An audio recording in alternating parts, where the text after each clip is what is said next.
Welcome to DLA Dialogues, the podcast where we dive into the heart of DLA's mission and mindset. I'm your host, Jake Boyer. Today's episode is a special one. We're sitting down with DLA Director Lieutenant General Mark Simerly to talk about where DLA is headed as an agency, why that matters, and how DLA is preparing to support the Joint Force in a more constrained environment.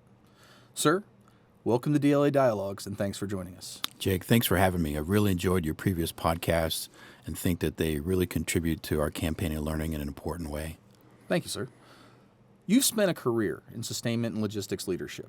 When you look back, what were the top one or two assignments and experiences that most shaped how you think about readiness and support to the warfighter? I would focus on my wartime experiences, deployments to Iraq and Afghanistan earlier in my career, where I saw countless examples of how logistics can become the difference between victory and defeat, between life and death. And I saw that play out on the battlefield many, many times. I would also add, it was also the first time that I got to witness firsthand the power of the Defense Logistics Agency to take and reduce risk away from our warfighters on the forward edge of the battlefield. Let's turn to your time at DLA and specifically our strategic plan. For our audience who may need a refresher, can you explain what drove the creation of the strategy? I would say what drove the creation of the strategy first was an assessment of the agency, understanding where we were, doing a very deliberate bottoms-up assessment, understanding our strengths, our weaknesses, opportunities, and threats, and doing that in the context of understanding the contested logistics environment, what is different, understanding the services as they all are in a deep transformation cycle, the geographic combatant commands all rewriting their war plans, and then impacts on industry, and then disruptive technology. All of those things leading to an understanding that DLA has to change, and they have to change at the pace of relevance. They can't wait for the rest of the department to complete a transformation cycle. We have to anticipate where they're going. We have to understand the environment, the contested logistics environment, and respond to that. So the purpose was to set conditions for the agency to begin to change immediately, but not just change in tactical short-term ways, but change in large strategic ways that will have impacts not only on this current generation, but the next generation of warfighters. The goal within this is to accelerate change that's already taken place and also to stimulate change that hadn't been considered before. And we used the framework of people, precision, posture, and partnerships to specify the things that we needed to do now, the things that we need to initiate now to be better prepared for the future. As you know, sir, this podcast is focused on contested logistics, and the strategic plan itself says DLA has to deliver agile, adaptive, and resilient logistics support across the continuum of conflict and be ready now for a contested logistics environment. Can you break down how that concept? What does contested logistics mean in the real world for DLA? Well, here's what I think we need to understand about contested logistics. It begins with our potential adversaries, understanding that victory in the American way of war in this modern era is predicated upon our logistics, our powerful logistics advantages that allow us to generate and project combat power anywhere in the world in a way that no other force, no other nation possesses. So our adversaries understand they have to attrit, they have to undermine, they have to deny our logistics advantages if they're going to have success against us.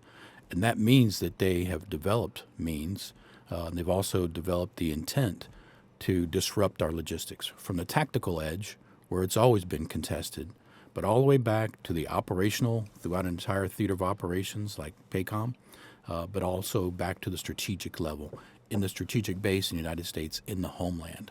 So we're contested in all levels of war. We're also going to be contested in all domains, in the air, the ground, the sea, space, and cyber. And you could say that we're in conflict in cyber every single day, very accurately. So understanding that means that past ways of supporting the fight, when we had guaranteed access, we had sanctuary in neighboring terrain, all those things are no longer true. And so a lot of our past processes are no longer relevant. And bottom line, what I'd say is there are no layups in the contested logistics environment. So we have to ensure that we are adapting to overcome those challenges. And I think that we really learned more about the concept of contested logistics when it went from a concept to reality We witnessed what was taking place in the Ukraine-Russian war. In this war, it was truly a transparent battlefield where everything could be seen, everything could be targeted, and everything that was targeted could be killed. And that certainly included logistics. And so we saw this concept of contested logistics play out with precision targeting, autonomous systems, so new ways of attacking, and certainly cyber, new ways of attacking logistics that we hadn't seen play out before that was really validating this concept of contested logistics. So if that's the threat, sir, let's talk about the workforce. What does a workforce ready for that kind of surge and disruption look like? And how do we prepare our people to make smart decisions under that kind of pressure? It's such an important question, and it really underlies a lot of what is part of our strategy to move forward. It's no mistake that the first focus area, first strategic imperative in our strategy is people. And our people, number one, have to understand what's changing in the world, what's changing on the modern battlefield that we have to adjust to, and understand the why behind our transformation. So this campaign of learning is helping us understand what contested logistics means, what it means to the different services, what it means into the different domains that we support with a great deal of specificity. And it's not enough for us just to accomplish a process. We have to understand the context of how that's going to support the warfighter. So I'd begin with that, number one. The second thing I would say is we also must possess more relevant skills to support the fight. This certainly gets into the data arena, where we have improved data acumen across the board, where our workforce understands the value of data, our most decisive commodity, and how to implement it, improving our workflows and improving our support to the warfighters. And then the third thing I'd add is the importance of our culture. We've got a long tradition of a positive and productive culture in DLA that we have to continue to foster. We have to continue to ensure our people are recruited, retained, and developed so that they can support this very important mission that we have. Moving on to the digital capabilities. When we look at a contested logistics environment, precision is a requirement for survival. How are we using our technology to anticipate supply chain disruptions before they happen so we're not just in a reactive posture? I think this really comes down to decision advantage, the ability to make decisions at speed and scale that outpace the adversaries and outpace the conditions of the operating environment. So what I'd say is, again, it begins with developing skills so that our workforce is prepared to implement the tools that are available today in this area of disruptive and productive technology. And then second, it's really setting conditions for the data ecosystem within the DLA environment, so we can access the data that we need in ways that we haven't had before. So this data fabric, data mesh that allows us to do that from our end-to-end supply chain perspective is critical to this. The third thing I would say is the development and implementation of state-of-the-art analytical tools. And we don't have to take months and years to develop these tools. There are so many tools that are readily available on the commercial realm, especially with supply chain operators, that we can apply very rapidly to our supply chain solutions. So this is a priority for the agency. It's certainly a priority for the department to be able to implement things based upon machine learning and artificial intelligence. So those tools can accomplish needs in ways that we haven't ever envisioned before.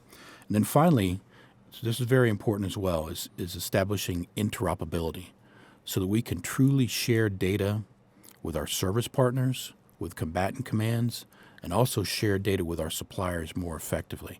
And that means making gains in the human, the technical, and the procedural domains of interoperability. And what we've learned is that in the past we thought that technology was the impediment to interoperability. But the technology has matured. That's no longer the case.